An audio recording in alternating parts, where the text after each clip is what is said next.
आज की जो परिचर्चा होगी, आज की जो बात होगी, आज की जो वार्तालाप होगी, ये वार्तालाप एक्चुअली ये हर घर की, हर समाज की, हर समुदाय की, हर व्यक्ति की,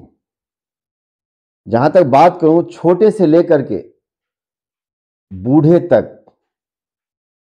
एक नवजात शिशु से लेकर के एक मरणासन तक पहुंचने वाले व्यक्ति तक इस ज्ञान का पहुंचना बहुत अनिवार्य है माय डियर फ्रेंड्स। और ये ज्ञान के कमी के कारण ही हमारा देश के अंदर जो एक दूसरे के बीच ऊंच नीच की भावना, एक दूसरे के बीच अमीर और गरीब की भावना, एक दूसरे के बीच काले और गोरे की भावना, एक दूसरे के बीच नाटे और बड़े होने की भावना, ये क्यों मन में आन पड़ती है, उठ पड़ती है? इसकी जड़ क्या है? कहते हैं कि शिक्षा वो पौधा है जिसका आम खाने का अगर प्रयास किया, जिसका फल खाने का अगर आपने प्रयास किया, तो जीवन आपका सुख, शांति और समृद्धि से भर जाएगा। ये हम नहीं कहते हैं दोस्त, भारत की जो प्रसिद्ध बुक्स हैं, धार्मिक बुक्स हैं, अगर हम वेदांत की बात करें, अगर हम गीता की बात करें, ये रामायण की बात करें, तो अगर आप इसको बहुत बढ़िया से अध्ययन करते हैं तो कुछ ऐसी बातें निकल करके आती है, जैसे आप दूध को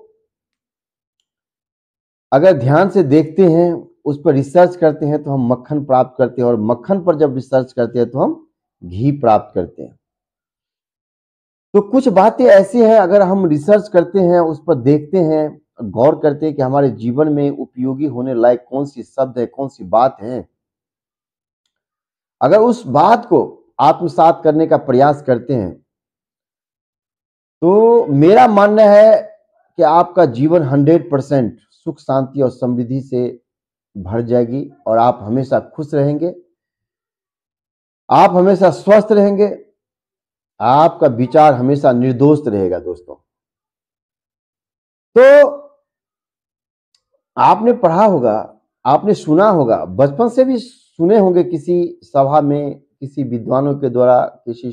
ऋषियों के द्वारा, कि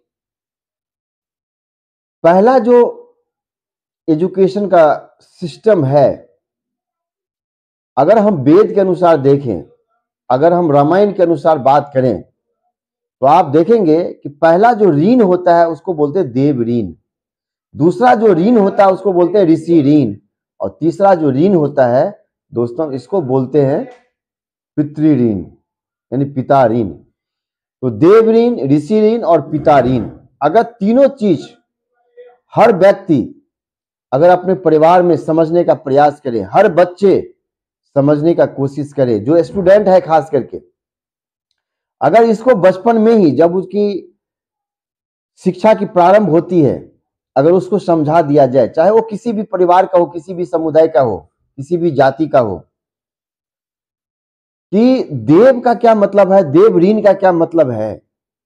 दोस्तों, देव ऋण का मतलब होता है वो शिव से, शिव भगवान से संबंधित है, उनसे ये रिगार्डिंग है,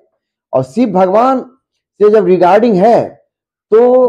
उसमें देव ऋण का मतलब ये कहा गया है कि आपके पास इतनी संपत्ति होनी चाहिए, आपके पास इतनी इच्छा शक्ति होनी चाहिए, आपके पास इतना विल पावर होना चाहिए कि आप दान देने के योग्य हो। आप में अगर दान देने की क्षमता है, आप में अगर दूसरे को मदद करने की क्षमता है, आप में अगर दूसरे को हेल्प करने की क्षमता है, तो आप में दोस्तों देवत्व गुण है। और ये स्टूडेंट अगर ये चीज अपने पूरा आत्मसात करते हैं, तो अपने आप को कैसे दान देने के योग्य बनाएंगे? उसके लिए हम चलते हैं ऋषि ऋण पे। ऋषि ऋण का मतलब था दोस्तों कि आप ये ज्यादा से ज्यादा ज्ञान अर्जित करें, ज्यादा से ज्यादा शिक्षा अर्जित करें, चाहे वो आप एकेडमिक एजुकेशन हो, चाहे आपके पास स्पिरिचुअल एजुकेशन हो, चाहे आपके पास सामाजिक एजुकेशन हो, चाहे आपके पास पॉलिटिकल एजुकेशन हो, चाहे आपके पास इकोनॉमिक एजुकेशन हो। मतलब एजुकेशन का लेवल आपका ऐसा होना चाहिए कि आपके जीवन में हर सुख संपत्ति, समृद्धि, प्रॉस्पेरिटी, आप जो भी चीज चाहते हो वो चीज आपको प्राप्त हो। तो ऋषि ऋण का मतलब आपने समझ लिया, आपने जान लिया कि हर बच्चे को कितनी आवश्यकता है, हर परिवार को ये चीज ज्ञान लेना कितनी महत्वपूर्ण बातें हैं दोस्तों। और तीसरा आता है पिता ऋण, जिसको हम पितृ ऋण के नाम से भी जानते हैं। क्या है पितृ ऋण, क्या है पिता ऋण, इसको जानना बहुत अनिवार्य है दोस्तों। अगर आप संतान पैदा कर लेते हो, आप यानी प्रकृति का गुण आप में आ जाती है, आप अगर संतान पैदा करके उनको बढ़िया से पालन पोषण कर देते हो तो ये आपका कहलाता है पितृ ऋण। आपने पिता का ऋण उतार दिया माय डियर फ्रेंड्स। तो 3 गुण को अगर आपने समझ लिया, देव ऋण, ऋषि ऋण और पितृ ऋण, तो आपको लगता है कि बहुत सारे चीज और बहुत सारे जो आपके मन में संकट चल रहा है उसको दूर करने का प्रयास किया होगा। तो दोस्तों ये वीडियो को ज़्यादा से ज़्यादा शेयर करें, ज़्यादा से ज़्यादा घरों तक पहुंचाने का प्रयास करें, क्योंकि मैंने कहा है कि इस वीडियो के माध्यम से बहुत सारे लोगों को फायदा होएगा। और इस चैनल पे वो चीज़ मैं लेकर आने वाला हूँ, वो चीज़ मैं लेकर आऊँगा जिस पर आज तक आदमियों का नज़र नहीं गया है, अगर गया है तो समझने का कोशिश नहीं किया है। क्योंकि आपके अंदर मैं शुद्धिकरण लाना चाहता हूँ, प्योर सोल बनाना चाहता हूँ। उसके बाद तो बहुत सारे चीज़ इस चैनल पर आने वाली है दोस्तों, जिससे आपको सुख, समृद्धि और शांति की प्राप्ति होगी। तो इसी के साथ जय हिंद, जय भारत। शिव सर आपको आपके भविष्य के लिए, उज्जवल भविष्य के लिए शुभकामनाएं करता है और करते रहेंगे। जय हिंद माय डियर दोस्त।